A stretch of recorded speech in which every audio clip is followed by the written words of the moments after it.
The 10th day OGA Dotapit Season 2 China became a holiday of the Chinese Dota, showing the meeting of the two strongest teams of this tournament, Vici Gaming and CDEC. Although during the group stage, these teams did not take the first places, at the playoff stage, they opened up and showed more and more beautiful play, approaching the final. The first game began with Vici declaring their readiness to win this final at the big stage, showing their prepared strategies. The main focus of the game from Vici was on strong laning, due to Terrorblade, Pack and Nature's Prophet. CDEC responded with 4+1 strategy, beating on Morphling.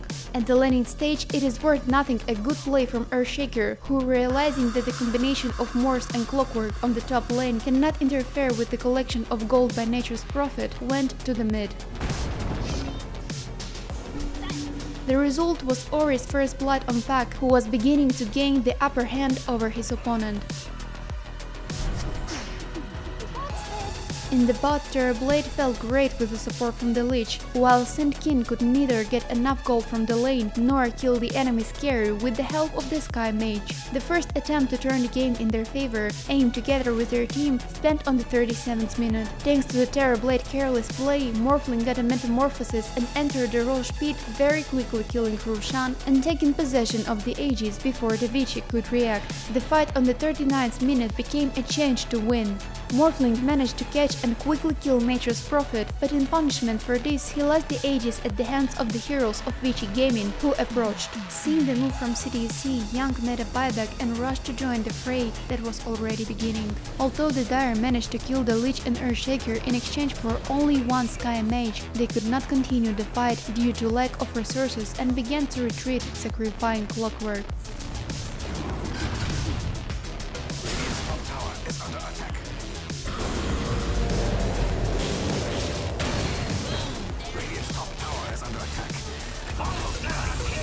However, the subsequent battle, which began 2 minutes later, neutralized all the previous good actions from CDEC. Using the smoke, Vici set off to find the enemy in their forest. The first victim was a Clockwork caught on Dream Coil. With Spirit, who tried to help him, was killed in a matter of seconds. At the same time, Paparazzi punished DY, who was standing in the rear.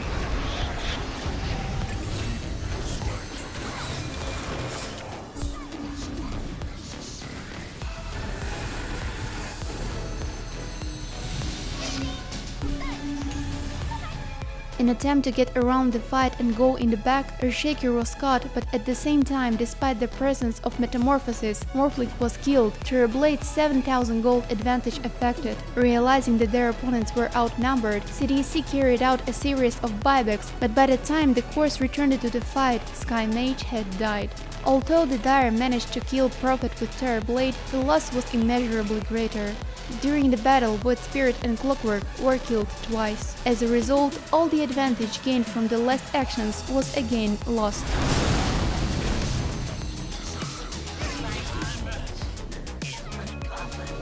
VG tried not to make such mistakes anymore and within 20 minutes went into the final push, killing 3 heroes of the enemy who had gone on a spree before.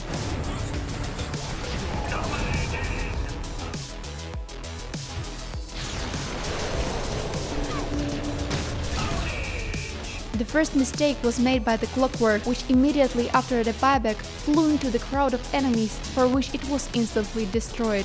The further fight went very badly. The huge difference in the net worth of the teams and the numerical superiority of some over others affected. And even if someone from Vici died, he immediately used the buyback and returned to the fight. CDEC had problems with this. Saint King died without buyback, Void Spirit made a dieback, Sky Mage was erased, and Clockwork with Morphling were the last to be destroyed.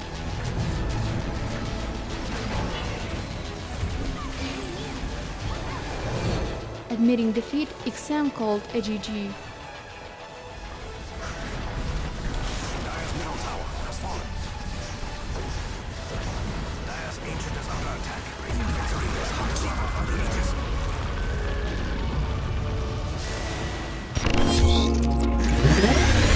Vici decided to play the second game with their own tactics and completely blocked the aggressive peak of the opponent in the form of Weaver, Templar Assassin and Mars, with their strong heroes able to hold the lanes, Doom and Dragon Knight. Anti-Mage was placed on the carry position, to which the team was going to give all free gold. As a result, due to the good play from Ori, his opponent initially did not receive enough money on the central lane, and after that he had to completely shift into the forest. Ame had no less problems on the lane, against which VG put a triple in order to maximally rivet CDEC attention to the bottom lane, while Paparazzi alone could calmly stand and farm against Mars. And although the first blood was made by the CDEC team through Disruption and Sacred Arrow, this did not change much the further situation.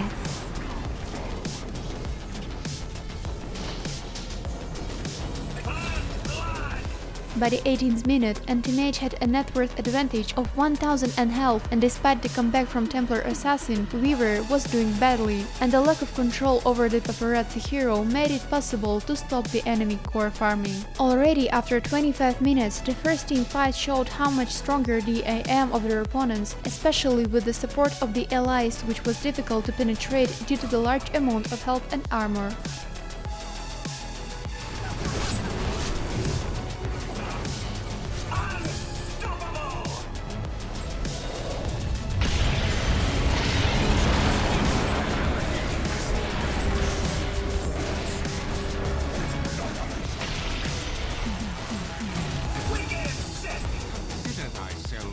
Holding CDEC at the base, Paparazzi together with the team farmed the entire map, increasing their advantage, not giving the opponents a chance. It is worth nothing an interesting choice of artifact from AM Halberd. It is not worthy that such a choice of items on such heroes was first shown by Chinese players, and it was in this region that they gained popularity. This item not only gave important stats, but also allowed you to turn off the enemy hero from the fight, which makes the greatest amount of physical damage.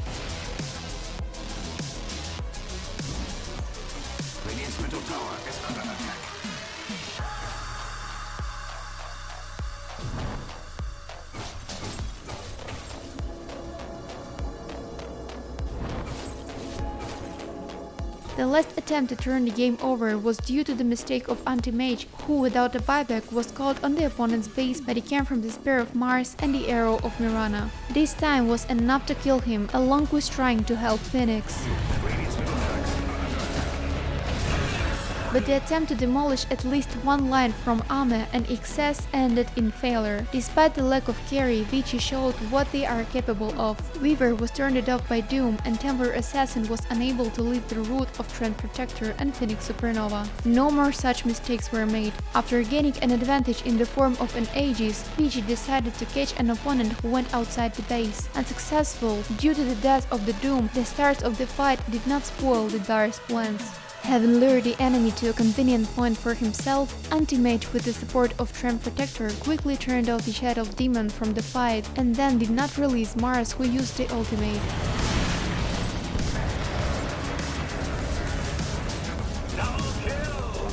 And although SRF immediately applied the ransom, the mistake was made by the Weaver without the buyback, deciding to bring down the enemy's ward. Further attempts to defend the base by 3 against 5 were unsuccessful, and presence of an advantage of more than 25,000 gold also complicated it. Having lost the last of the parties, CDEC wrote GG, surrendering to the entrenched 2-0 Vici.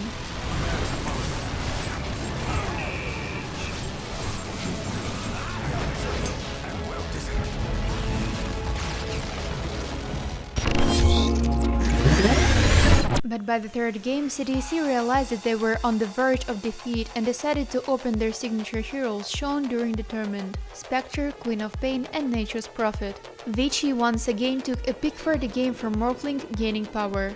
Vici lines were many times weaker than the enemies. In the center, Queen of Pain didn't give Wet Spirit a chance for a quiet lane. At the top, due to the weak support of 5th position Jakiro, Nature's Prophet with the support of Earthshaker tried to press Morphling, preventing him from farming. Among other things, a first blood was made on top of Paparazzi by using Fissure. In the bottom line, the best hero for Ame at this tournament, Spectre, was shown, which, it should be noted, again decided to take Meteor Hammer to overload the farm. During the tournament, and only he showed this, which made it possible not only to quickly destroy the enemy's crypts and structures, but also show yourself very well in fights. And despite the phenomenal play from Paparazzi on Morphling, who for a long time held the first line in net worth even with the terribly difficult lane for himself, the drawdown in other positions of the Vici team was noticeable with the naked eye, which did not allow them to withstand all the clashes imposed by the enemy. The final point of this game was a mistake from Paparazzi, the only fightable hero of Vici Gaming, who went to split the bottom lane and was caught by James expecting an oversight from the enemy. Seeing Morphling appear on the line, Earthshaker used Shadow Blade and found the enemy in the trees. The large amount of control and the damage from the Spectre that arrived on the Hound left no chance for the carry of the Dire. Paparazzi in turn decided to take the BKB and was left without the opportunity to buy back, which allowed the CDEC team to freely enter the opponent's HG.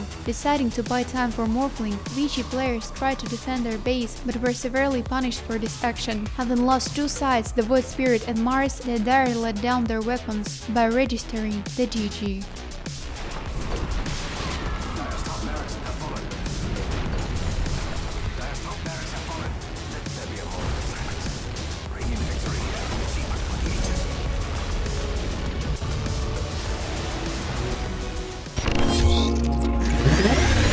The picks of the first map went again according to the confident plan of Vici, who again focused on the laning stage, putting the heroes who are difficult to drive out of the lane, Mars, Kunkka and Void. CDEC on the other hand showed a strategy with a Spectre that would receive support in a fight from the strong magic damage of allies. In this game it is worth nothing a good move from the supports of the CDEC team. Realizing that they would not be able to help on their lanes, James and Victoria made an effective exit to the mid, choosing as their priority the help of Zeus, which could allow the team to buy some time due to the strong magical damage. As a result, although having an advantage, Vici could not quickly push the enemy and drive them to the base as in the first two maps. The lack of the ability to crush the opponent led to the fact that already on 25th minute, having collected the main artifacts, CDEC had a great battle. Doom's attack with BKB, an instant shutdown of Mars from the fight, and after an excellent ultimate from Bane was able to keep the Faceless Void in the Chronosphere, thereby gaining some time for his team.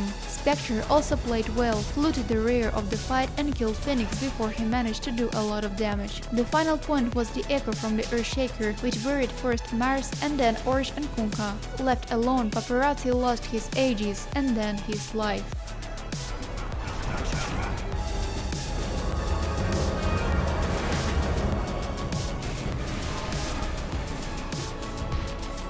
The final nail in the coffin lead was the battle for Roshan at 34 minutes. Seeing that their opponents are entering the Roche pit, Vici decided to organize a resistance, to which the ransom Phoenix pulled himself up.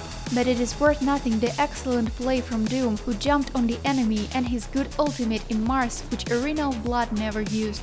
Orge followed after him, instantly making a buyback. And then good coordination from CDEC was shown. In pursuit of SRF, all the surviving heroes of the Radiance stood at one point, which Earthshaker did not fail to take advantage of. Excellent Eco Slam, the second for this game, and a Meteor Hammer that fell from above finished off Void and then Orge. Kunkka under the protection of the Supernova, although he tried to fight, but the Spectre had already become too serious an opponent. The final result was not only the death of many heroes, but also the fall of Roshan. During the battle, a lot of Vici buyouts were made, but the total overfarm of 3 CDEC cores, which gained too much advantage in 10 minutes, had a very bad effect on the Radiant.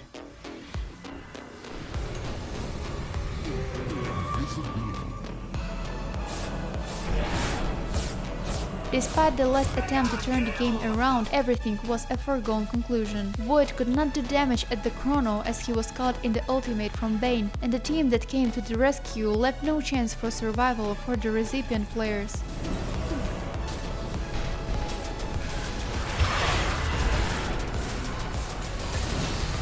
By writing GG, Vici moved everything into the decisive 5th map.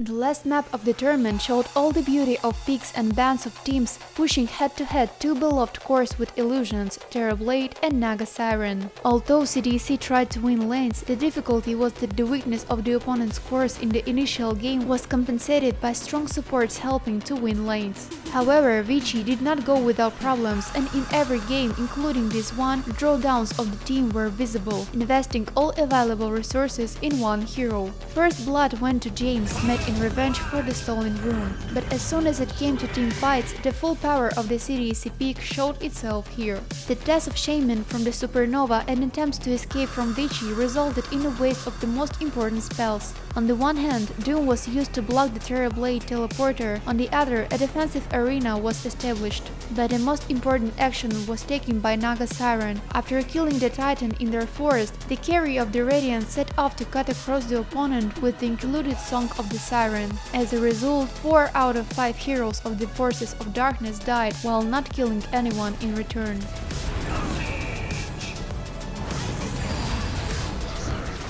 Having carried out the battle according to such a scenario, CDEC began to gain too much advantage, which their opponents could not fight with. The attempt from Mars to defend their second line of defense tower on the bottom line turned into a sheer nightmare for Vici. For the time of Doom, Terrorblade was destroyed, and feeling a thirst of blood, the Radiant went right under the enemy's tier 4. Although Naga managed to be killed twice, the subsequent pursuit of the departing players from the Dire was unnecessary.